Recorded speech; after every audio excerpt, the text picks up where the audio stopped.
Hello everyone and welcome back to JDT TV. I'm your host Josh and we're back today with a little stock up, stock down episode. I am going to take a look at the Canadian men's national team players who played at least 1 minute at the World Cup and put them into 3 categories. Category A, stock up. Category B, stock the same, or Category C, stock down. This is based on my own opinion on whether I think they had an impact at the World Cup, if what they did at the World Cup could potentially lead to a move or a transfer bump or anything along those lines. There's a few different categories that we'll kind of talk about and criteria to go through, but for the most part, it's essentially just a stock up, stock down type episode. So hopefully you guys are excited, and if you are, as always, be sure to drop a like, drop a sub, and let's get into the episode now.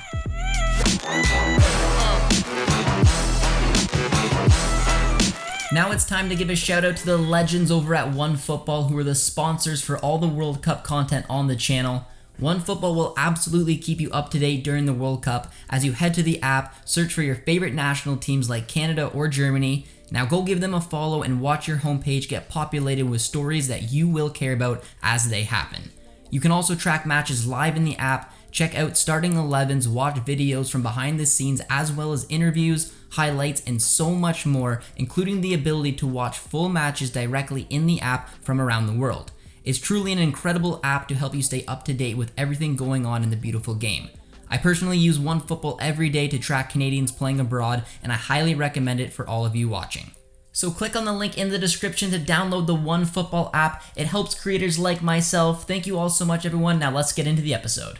Alright, ladies and gentlemen, let's start things off in the stock down category, because there's not that many in the stock down, and it's probably a little funny because you guys are thinking, well, Canada went 0-0-3, they did not win a single match, so how is there not more in the stock down? Well, that is because of expectations. That's another part of the criteria here. In reality, going into this World Cup, Canada wasn't expected to get out of the group, so the expectations had to be managed a little bit that way. Am I disappointed with how Canada performed? A little bit, mainly because they had a really positive game against Belgium, which did a lot of these players very good, and then one really poor game against Croatia, and then one really good half and one really bad half against Morocco. Some of this falls on John Herdman, but not entirely on the players. So for me, actually, there's only 3 players in stock down, and I will get into why, but the first player is Jonathan David. And the reason Jonathan David falls into my stock down category is because I think he was the player going into this tournament with the biggest opportunity to earn a giant move. Now, Tajon Buchanan obviously is a player who is able to get that type of move. I think Eustáquio will probably stay where he is. Davies will stay where he is. It's Jonathan David, who's at a club like Lille, who is maybe looking to get a club like Inter Milan coming to look at him, maybe an Arsenal, maybe a Chelsea, United. I know it's a big jump, but this is what the opportunity that a World Cup can bring you. And unfortunately for Jonathan David, he had, in my opinion, probably the most quiet World Cup. He was given a ton of opportunities. Whether the service was there or not, he just didn't really have much of an impact. He wasn't able to do much. He did a lot of running around in that first match trying to impact against Belgium, but at the end of the day, he didn't score a goal. It was a big opportunity for him there to get some attention. Should he have stepped up for the penalty shot? Maybe. He didn't. So unfortunately for him, I just don't think he did anything really at this World Cup to get a club in the top maybe 10, 15 clubs in the world to come looking at him like that. I think that if he gets a move, it's because what he did in Ligue 1. I mean, you can't take away anything that he's done over the past few years, but looking at this World Cup just by itself, I don't think David did enough, so I'm going to put him in the stock down just because my expectations for him were higher. The second player, similar to Jonathan David, is kind of Kyle Larin in terms of just a striker that is also going to fall down into the stock down category. Now, Larin's a little bit different than David because David's had a really, I think, positive start to his season. He's had a positive past couple of seasons at Lille, scoring goals, a lot of rumors linked around him.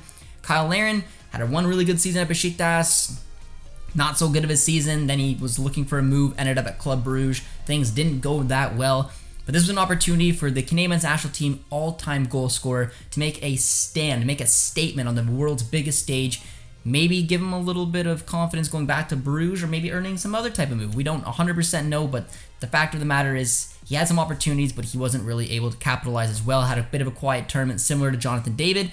My expectations for David were a little bit higher than Kyle Larin, but when it comes down to the national team, Kyle Larin is a goal scorer. He does it pretty much consistently throughout his Canadian career. So it would be expected that if Canada were to maybe find a goal, it wouldn't be unlikely that it could come from David or Larin, and it just simply didn't come. And I don't think Kyle Larin, again, did anything at this tournament to give him any type of stock up. I think just the way his season was kind of going as well, and then having this type of tournament, unfortunately for him, he's going to slide into my stock down category. The third player receiving stock down, unfortunately, is the GOAT himself. It's Atiba Hutchinson, and I wanted to put him up in stock staying the same, but you know, it's not really fair to do so. I guess coming into this tournament, we know exactly what Hutch has been for this national team. He's been an absolute rock star. It's just the fact that my man is 39 years old and he came back from injury to try to make this World Cup. I give him huge credit to be able to pull this off and actually feature at the World Cup, because if Hutch was fit leading up to this World Cup, just knowing how athletic he is and how good he takes care of his body, he probably would have featured a lot more and a lot more efficient, basically, because I thought he had a good match against Belgium, but then the legs were just absolutely gone. He played too much, in my opinion, and he just unfortunately looked like he was actually walking out there from time to time in that Croatian match. And unfortunately, I mean, this could have been on John Herman, I get it, but it just showed where Hutch is at. It was a miracle in my eyes that he was even able to come back to this World Cup to feature at it, but it was probably a step a little bit too far. At the age of 39, you know, Hutch has done it all. I mean, I'm so happy he got his 100 cap. That is fantastic. That was a milestone. I really wanted to see him reach, but his career probably is going to either finish up this season with Besiktas, maybe not. I assume it probably will, but fortunately for Hutch, I don't think he did anything to really make the stock even stay the same. I think it just kind of showed where he's at, but I will put that on injuries. There's maybe a little asterisk beside this one, because I feel a little guilty doing it, but just given the performance, especially the Croatian one, I have to put him in stock down. Final player going into the stock down category, unfortunately, is Milan Borjan. Milan Borjan, for me, has just been spectacular throughout qualifying. He had some incredible matches that we just can't simply forget. Some of the big saves against Mexico as well as the US. But unfortunately for him, I mean, he just didn't have a strong tournament. I don't blame him really for the Michy Batshuayi goal. I know that, because I'm not a keeper. I'm not the best one to kind of take a look and say, yes, that is on you, Borjan. That's not some. I know there were some out there that were disappointed in the Batshuayi goal. He made some mistakes as well in some of the other matches. The Morocco one obviously is the one that comes to mind. And just basically when you concede 7 goals in 3 matches, and some of them were kind of on you, unfortunately for him, it's just simply a stock down. Maybe it's his last tournament with Canada. I'm not sure. Obviously getting into his later to mid-30s. We'll have to wait and see whether Crépeau and St. Clair's ready to take that opportunity. But taking a look at this tournament, I think a passing of the guard might be in order. Borjan going out with not the best performance, but going out proud after a really good Canadian career. He probably still will be with Canada for a little bit, but again, looking at this tournament by itself, I don't think he did anything to basically make his stock go up. The next category we are moving on to is the stock staying the same, meaning that probably some of these players that you're going to hear just probably didn't play enough to make them get into the stock up or stock down, or were bang average throughout, or just simply maybe had a good moment followed by a poor moment, just an average type performance. And we're going to start off with Junior Hoilett, which is unfair, but again, listen to kind of the criteria. I think Hoilett had a positive tournament. I don't think that I'm looking at him and saying, yes, Junior Hoilett, you were at fault or you didn't do enough. I think he had a good tournament. I think he had a really, really good match against Japan. I mean, the set pieces were fantastic, and I think when he got the opportunity at the World Cup, we were thinking we'd see something of the same. He wasn't really able to replicate that, and the other part of this is just simply having the opportunity to leave this World Cup and then maybe go somewhere else. Just at Junior's age, he's not going to make that jump. He's probably going to just remain at the championship level. I don't think Hoilett hurt his stock by any stretch. He maybe increased it a little bit, but for me, just with the age category and the fact that he's going to stay at Reading and there's just nothing around that, I think he had a decent tournament, and I'm happy to say he's going to be at stock staying the same. The next player whose stock is staying the same is Steven Vittoria. I don't think Vittoria had a great tournament. I don't think he had a terrible tournament. He was a really average, consistent player through the 3 matches, in my opinion. I know some out there might think he deserves a little bit less, should go in the stock down, but again, I mean, just looking at his age after this, he's not going to take him in this World Cup and get a big transfer. He had a decent performance. There were some moments, but at the end of the day, I think his stock probably just simply stayed the same. This next player is an intriguing one because I thought Samuel Adekubi was going to have a big World Cup. He was fantastic throughout qualifying. Unfortunately, though, he just didn't get the minutes that we all expected because Richie Larea beat him to it. He did look good coming off the bench, and he had a solid start against Morocco, but the reason I'm leaving him in stock staying the same is simply just because I don't think he had enough minutes to maybe impact to get up there. But I do think if he would have scored that goal or picked out the perfect pass, because these are historic moments for Canada, that I think that would have just bumped him up just because he would have scored that goal. But the media wanted to pretend that Canada didn't even score against Morocco because it was an own goal, so easily, I guess, to forget about. But I thought Adekubi did look really well throughout this tournament, but just because he didn't have too much of an impact and that the goal wasn't given to him, I'm just going to leave him basically at stock staying the same. Jonathan Osorio has a very similar story to Samuel Adekubi. Looked good when he came on, looked basically good throughout the tournament, wasn't spectacular, didn't do too much wrong. He was really looking for this opportunity at the end of his contract, approaching 30, to get some interest in Europe. And maybe this is cheating, but the fact that he didn't pull off a European move, he re-signed with TFC, simply just tells me he didn't do enough to even make his stock go too high to get that attention he was looking for. But I do think Osorio had a decent tournament, similar to Adekubi. I just thought they were both relatively decent. I don't think they were incredible, but I definitely don't think that they were in the poorer section. I'd be closer to putting Osorio as a stock up, but I think it's fair to say just because he was looking to get that move and he ended up staying with TFC, becoming a club legend there, which is no shame whatsoever, I'm just going to say his stocks stayed basically the same. I thought a lot of the moments I liked throughout his game, but I don't think he did enough at that World Cup to get that type of move or to make the stock go up. For me, Marc-Anthony Kaye's stock will stay the same. I thought there was an opportunity leading up to this World Cup where we would have saw him have some pretty significant minutes, but basically with him kind of falling into form at TFC and the last few matches for Canada leading up to the World Cup, we didn't see him too much. I then honestly wondered if he'd feature at all. He got those 60 minutes in the last match.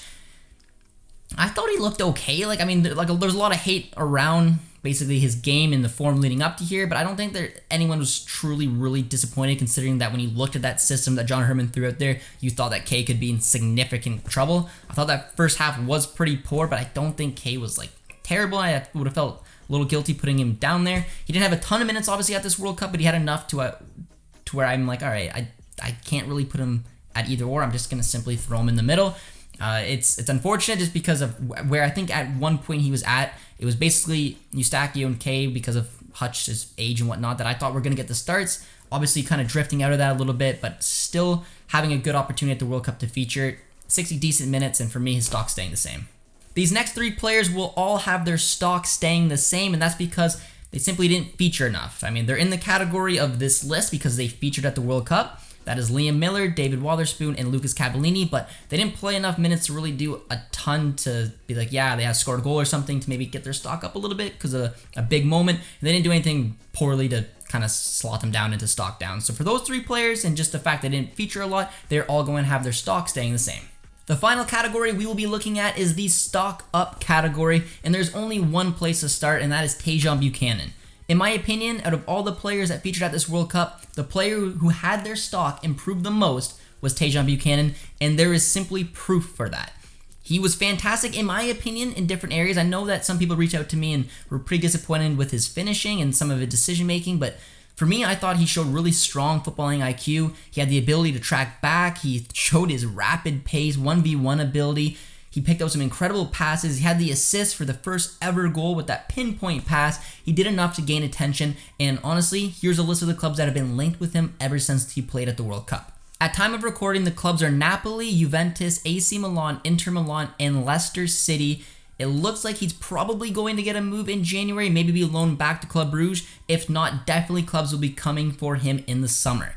Just given the fact that he has all this interest and there's a lot of positive vibes around Tajon Buchanan, along with the fact that I thought he had an impactful World Cup, definitely for me gives him that ability to have a stock up. Alphonso Davies is the next player to join Tajon Buchanan in the stock up category. And this one should be a debate because for me, I probably wanted to leave him in stock the same. I don't think he did enough at this World Cup to get that type of boost, mainly because I just thought he had some questionable decision making. He had that decisive missed penalty that he had that probably decided the way that this group ended up going for Canada. But at the end of the day, he was the very first Canadian to ever score at the World Cup. He's the face of this program. That was a very special moment, and that every Canadian will probably think back, where was I when Alphonso Davies scored Canada's first goal? And right now, he's the only player to score for Canada because the other goal we scored was an own goal. So despite all that, he did have a lot of hype around the media, but performance-wise, he probably should stay at the same. But there's also the fact that, Real Madrid and Barca, there's a couple big clubs are still sniffing around. History was made, so for that reason, I will put him in stock up. Stefan Eustachio is the next player that will be in the stock up category. mainly because of the Belgium match. I mean, he was injured, as we found out, for the Croatia match. He was subbed off. He didn't feature in the Morocco match. Huge blow for us. The most important player, in my eyes, for the Canadian national team, just given everything he does. But that Belgium match, whether he was playing at 75%, 80%, whatever it may be, he definitely wasn't playing at 100%, but he was a baller. He was the reason that I think a lot of the world caught attention of what this team was doing, what this team was able to do against Belgium. Despite not getting the result, it was a really positive feel, and Eustachio was at the heart of it. We all know this. Every Canadian who's seen this rise from Eustachio know exactly what he's like, and despite him not really being able to feature much in the last 2 matches because he definitely wasn't fit, he balled out in that first one. It was an incredible performance, and he definitely gets a stock up. Richie Laryea was the player that kept Samuel Adekubi on the bench, and I think that decision was justified in the end. I thought Laryea had a really positive tournament, had a couple incredible challenges, showed his speed, the ability to get forward, the ability to defend, and in my eyes, this is all good signs to show Nottingham Forest, hey, maybe you should have given me an opportunity a little bit more. Or maybe some other clubs in Europe should take a look at me right now. I don't think he did anything to hurt his stock whatsoever. Really happy with his performance, and hopefully maybe if he wants to go back to Europe, that opportunity is now there. I have 3 more players on my stock up list, and they are all CF Montreal players. The first one we will take a look at is Alistair Johnston. We all know how incredible Alistair Johnston is. Similar to Eustachio, such an important, underrated player for this national team, but is so important if we are going to get any type of results. A lot of you guys I know have reached out to me and weren't overly convinced with Johnston's tournament. He did get his move to Celtic beforehand, so he earned that move simply from his performances with CF Montreal. But I believe that Alistair Johnston did enough to make his stock go up. He got that attention going to Celtic beforehand. He had a pretty decent World Cup in my eyes. Yes, it wasn't perfect, but 2 of those games for me was far from perfect from any Canadian national team player, and I'm looking at this with the benefit of the doubt. So I thought Alistair did enough for me to make his stock go up. He got that transfer, a lot of positive vibes around him, good personality as well. For me, he goes in the stock up category. His teammate also got a transfer, and Ismail Kone is the next player going on this stock up list. He's a player who I would have liked to see feature even more at this tournament. I really did, and I thought he was going to, just from what he did even in the last couple friendlies before the World Cup. This is a player who's got a high ceiling. He's been linked to go to Europe for a while now. We've heard different stories. He got that move. He's heading to the championship with Watford. Potential loan move on the cards as well to Udinese. Big move for such a young, talented player. Really excited to see the way his future shapes out. And despite not having the most minutes you could have probably hoped for from him, he did enough on that pitch to show just how technically gifted he is. A couple of times you saw him shield the ball, make runs, pick out a good pass. Something that what a kid at this age on this type of basically massive stage shouldn't be able to do. He did it with ease. He made it look second nature, and that's the reason that it just shows why this kid's got a bright future, and he's earned this move as well to Watford. So getting the move, a couple pretty impressive performances as well for me. I liked it. I liked everything about Kone's game. He should have featured more, and for me, that's a stock up. The final player we are talking about is, again, controversial. You got to take a look at some of the cons with some of the pros. And for me, it's Kamal Miller. Now, I know Joel Waterman's got some rumors around him as well. He didn't really feature at the tournament, but it's Kamal Miller. There are some recent rumors that are coming out that Europe is looking at him, so the fact that that's there tells me he did something at this World Cup to make his stock go up, because some European teams, we don't have any club names, but there are some teams out there that's being reported that are targeting Kamal Miller. We have to wait to see how it plays out. I thought Miller played pretty well. I thought he had some pretty important tackles. You saw him just having the excitement there. You know what he can do on that left-hand side. I liked his game. I know, again, every player on this team throughout this tournament probably had a bad moment in them, but I think he had enough good moments, and with this interest, that I'm going to put him in the stock up category. Alright everyone, that brings us to the end of our stock up, stock down episode. I hope you guys enjoyed it. If you did, let me know down in the comments what you thought about my list, how you would change things up, and as always, be sure to drop a like, drop a sub, and we will see you soon. Cheers, friends!